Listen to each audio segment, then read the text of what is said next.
తెలంగాణలో స్థానిక సంస్థల ఎన్నికలకు బ్రేక్ పడ్డంతో అందరి దృష్టి జూబ్లీహిల్స్ ఉప ఎన్నికపైనే ఉంది. సిట్టింగ్ ఎమ్మెల్యే మాగంటి గోపీనాథ్ ఆకస్మిక మరణంతో ఇక్కడ నవంబర్ 11న ఉప ఎన్నికలు జరుగుతున్నాయి. నవంబర్ 14న కౌంటింగ్ జరగనుంది. బీఆర్ఎస్ పార్టీ నుండి దివంగత ఎమ్మెల్యే మాగంటి గోపీనాథ్ భార్య సునీత బరిలో ఉన్నారు.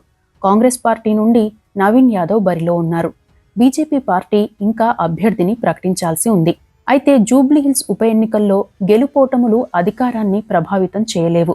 కానీ రాజకీయ సమీకరణాలు మార్చే అవకాశం ఉందనే చర్చ మొదలైంది. ఈ నేపథ్యంలో ఆ పరిణామాలేంటి, ప్లస్ పాయింట్లు, మైనస్ పాయింట్లేంటో చూద్దాం. బీఆర్ఎస్ అభ్యర్థి మాగంటి సునీత అంశానికి వస్తే, మాగంటి గోపీనాథ్కి ఉన్న మంచి పేరు, సింపతి ప్లస్ పాయింట్లు. ఇక సిట్టింగ్ ఎమ్మెల్యేగా ఉన్న మాగంటి గోపీనాథ్ 3 సార్లు ఇక్కడ గెలిచారు. దీంతో ఆయనకంటూ ప్రత్యేక ఓటు బ్యాంకు కూడా ఉంది. ఇక బీఆర్ఎస్ సుస్థిర ఓటు బ్యాంకు కూడా ప్లస్ పాయింట్లే. 2023 ఎన్నికల్లో మాగంటి గోపీనాథ్కు 80,000 పైచిలుకు ఓట్లు వచ్చాయి.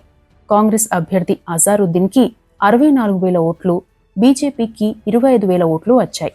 ఎంఐఎం అభ్యర్థి ఫరాజుద్దీన్కి 7,000 ఓట్లు వచ్చాయి. మాగంటి గోపీనాథ్ 16,000 ఓట్ల మెజారిటీతో గెలిచారు. పోల్ మేనేజ్మెంట్లో ఆ ఓట్లను రాబట్టుకోగలిగితే పార్టీకి ఇబ్బంది ఉండదు. మైనస్ పాయింట్ల విషయానికి వస్తే, మాగంటి సునీత ప్రచారంలో దూకుడు ప్రదర్శించలేకపోతున్నారనే విమర్శలున్నాయి. పలు డివిజన్లలో క్యాడర్ అంతా ఒక్కతాటిపైకి రావడం లేదని, పార్టీ నాయకులు కూడా అంతగా కలిసి రావడం లేదనే చర్చ నడుస్తోంది. పూర్తిగా పార్టీపై డిపెండ్ అయిన పరిస్థితి కనిపిస్తోంది. ఇక గతంలో కేసీఆర్, కేటీఆర్ లాంటి బీఆర్ఎస్ అగ్రశ్రేణి నాయకత్వంపై క్లీన్ ఇమేజ్ ఉండేది. అయితే కాళేశ్వరం ప్రాజెక్టు వంటి అంశాల్లో ఆరోపణలు రావడం ఆ పార్టీకి మైనస్ పాయింట్లే అవుతాయని చెబుతున్నారు. ఇక కవిత అంశం కూడా ఎంతో కొంత ప్రభావం చూపే అవకాశం ఉంది. ఇక కాంగ్రెస్ అభ్యర్థి నవీన్ యాదవ్ విషయానికి వస్తే, గతంలో ఎంఐఎం పార్టీ నుండి పోటీ చేసి 41,000 ఓట్లు, ఇండిపెండెంట్గా పోటీ చేసి 18,000 ఓట్లు తెచ్చుకున్నారు. అసెంబ్లీ సెగ్మెంట్లో బలమైన అభ్యర్థిగా పేరు తెచ్చుకున్నారు. 2 సార్లు పోటీ చేసి ఓడిపోయిన సింపతి ఉంది. ఇక పార్టీ పరంగా రేవంత్ సర్కార్ అమలు చేస్తున్న పథకాలు అంటే సన్నబియ్యం, ఇందిరమ్మ ఇల్లు, రుణమాఫీ లాంటి అంశాలతో పాటు బీసీ రిజర్వేషన్లు అధికారంలో ఉండడం పాజిటివ్గా మారనున్నాయి. నవీన్ యాదవ్ ఆర్థికంగా కూడా బలమైన వ్యక్తే. ఇరు పార్టీల ప్లస్లు, మైనస్ల విషయానికి వస్తే, రేవంత్ సర్కార్ అమలు చేస్తున్న సంక్షేమ పథకాలు కాంగ్రెస్ పార్టీకి ప్లస్ అవుతుండగా, హైడ్రా విషయంలో కొన్ని చోట్ల వస్తున్న విమర్శలు మైనస్ అయ్యే అవకాశం ఉంది. అదే సమయంలో కేసీఆర్, కేటీఆర్లపై చేస్తున్న ఆరోపణలు ఇప్పటికీ ఆరోపణలుగానే ఉన్నాయి.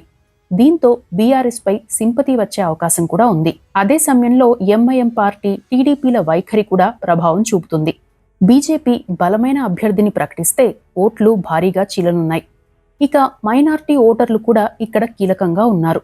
వారిని ఆకర్షించడం కూడా ముఖ్యమే. గెలుపు ప్రభావం విషయానికి వస్తే, ఒకవేళ బీఆర్ఎస్ గనుక గెలిస్తే అది రేవంత్ సర్కార్కు రాబోయే కాలంలో ఇబ్బందిగా మారవచ్చు. ఈ ఓటమితో ప్రభుత్వానికి ఇబ్బంది లేకపోయినా కాంగ్రెస్ క్యాడర్ డీమోరల్ అవడం ఖాయం. అదే సమయంలో రేవంత్ సర్కార్పై వ్యతిరేకత మొదలైందనే ప్రచారం స్టార్ట్ అవుతుంది. కాంగ్రెస్లోనే రేవంత్ రెడ్డిని వ్యతిరేకించేవారు పెరుగుతారు. అంటే అసమ్మతి మరింత పెరుగుతుంది. అధిష్టానానికి కూడా తెలంగాణ కాంగ్రెస్ ముఖ్య నాయకులు సమాధానం చెప్పుకోవాల్సిన పరిస్థితి ఉంటుంది. ఇక కాంగ్రెస్ గెలిస్తే సంఖ్యాపరంగా కాంగ్రెస్కు 1 సీటు పెరుగుతుంది. రేవంత్ సర్కార్కే ప్రజల మద్దతు ఉందని కాంగ్రెస్ ప్రచారం చేస్తుంది. సిట్టింగ్ సీటును కోల్పోయిన బీఆర్ఎస్ మరింత నిరుత్సాహపడుతుంది. కోలుకోవడానికి సమయం పడుతుంది. ఆ టైంలో రేవంత్ సర్కార్ మరింత దూకుడు పెంచే అవకాశం ఉంది.